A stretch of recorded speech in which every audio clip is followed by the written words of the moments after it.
बिस्मिल्लाहिर्रहमानिर्रहीम। अस्सलामुअलैकुम friends, welcome back to my YouTube channel meals with Javeria. अक्सर लोग बीफ पाई बनाते हुए इसलिए घबराते हैं क्योंकि इसमें टाइम बहुत लग जाता है। तो आज हम बहुत ही मज़ेदार गोंद के जैसे चिपकने वाले बेहतरीन पाई प्रेशर कुकर में तैयार करने वाले हैं, जो सिर्फ 2 घंटे में बनकर तैयार हो जाएंगे। बोंग पाई का नाश्ता हम लाहौरियों का बहुत फेवरेट है और इसे मैं बहुत ही आसान अंदाज में बनाने वाली हूँ।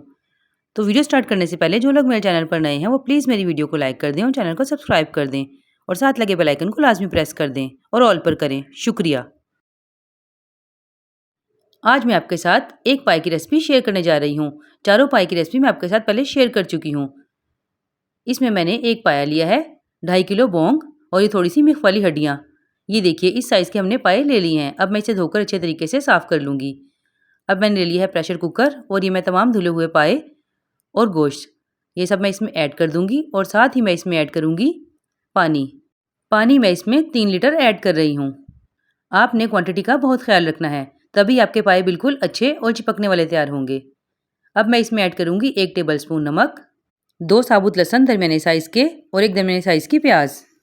साथ ही इसमें मसाले जाएंगे तेज़पात 2 से 3 अदद, 1 टेबलस्पून सौंफ और 1 टेबलस्पून धनिया। इसकी मैं पोटली तैयार कर लूँगी। आप किसी भी मलमल के कपड़े में ये तमाम चीज़ें बांधकर पोटली तैयार कर सकते हैं। अब मैं इसे ढककर 45 मिनट के लिए तेज़ आंच पर पकने के लिए रख दूँगी या जब तक के पाए गल ना जाएं। तो फ्रेंड्स 45 मिनट के बाद ये देखिए घी कितने अच्छे तरीके से इसमें निकल कर आया है। हमने अभी इसमें कुछ भी ऐड नहीं किया। अगर आपका पाया किसी ज़्यादा बड़े जानवर का हो तो आप इसे 10-15 मिनट के लिए और भी पका सकते हैं, किसी किस्म का कोई इशू नहीं है। और अगर पानी कम हो जाए तो आप इसमें थोड़ा सा और ऐड कर सकते हैं। अब हम चेक कर लेते हैं कि गोश्त हमारा गल गया है कि नहीं। जैसा कि आपने देखा कि गोश्त बहुत अच्छे तरीके से गल गया है।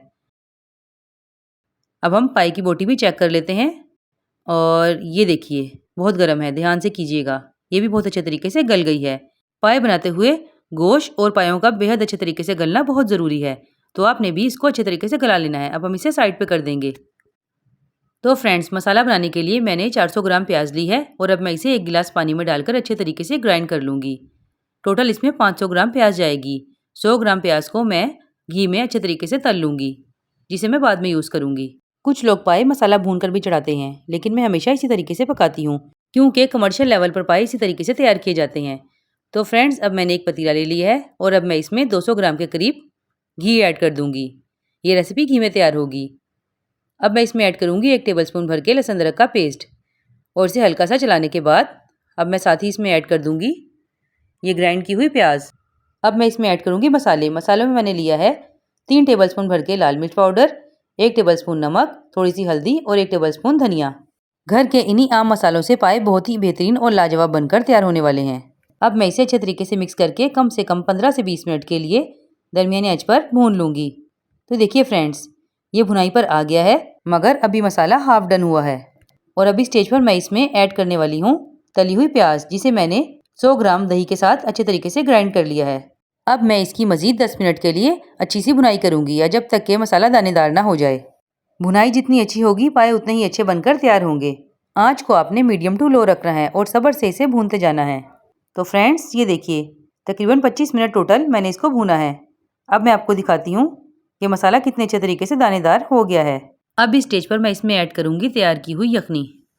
यखनी आप याद रखिए कि हमने तकरीबन इतनी पकानी है कि आधी रह जाए, यानी कि 1.5 लीटर रह जाए, तो ही पाए बिल्कुल परफेक्ट और चिपकने वाले तैयार होंगे। अब साथ ही हम इसमें ऐड कर देंगे गला हुआ गोश्त और पाए और इसे भी अच्छे तरीके से मिक्स कर लेंगे। अब मैं इसे ढककर धीमी आंच पर 10 मिनट के लिए रख दूंगी ताकि इस पर अच्छे तरीके से ऑयल आ जाए। और ये देखिए 10 मिनट के बाद ऑयल इस पर आना शुरू हो गया है। अब मैं इसमें 2 टेबलस्पून गरम मसाला ऐड कर दूंगी और इसे भी अच्छे से मिक्स कर लूँगी और अगेन इसे 10 मिनट के लिए धीमी आंच पर रख दूंगी ताकि सालन में बहुत अच्छे तरीके से तरी आ जाए। इस स्टेज पर आप इसका नमक भी चेक कर लीजिए, अगर कम हो तो और ऐड कर दीजिए। तो ये देखिए फ्रेंड्स 10 मिनट के बाद घी अच्छे से ऊपर आ गया है और ये देखिए कितनी परफेक्ट कंसिस्टेंसी है। हड्डियाँ मैंने निकाल ली थी और इसमें से मिखें निकाल ली हैं और आपको मैं दिखाती हूँ कितने अच्छे तरीके से चिपक रहे हैं, बिल्कुल परफेक्ट बनकर तैयार हुए हैं। अगर आपको चिपक कम लगे तो थोड़ा सा तेज़ आंच पर और पका लीजिए। अब चूल्हा बंद करने के बाद मैं लास्ट में इसमें ऐड करूँगी ये हड्डियों से निकाली हुई मिखें और इसे हल्का सा मिक्स कर लूँगी।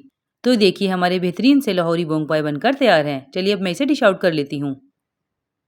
तो फ्रेंड्स ये देखिए माशाल्लाह से किस कदर प्यारे और कमाल के पाए बनकर तैयार हुए हैं और रेसिपी इतनी आसान कि बिगिनर्स भी इसे बआसानी बना सकते हैं।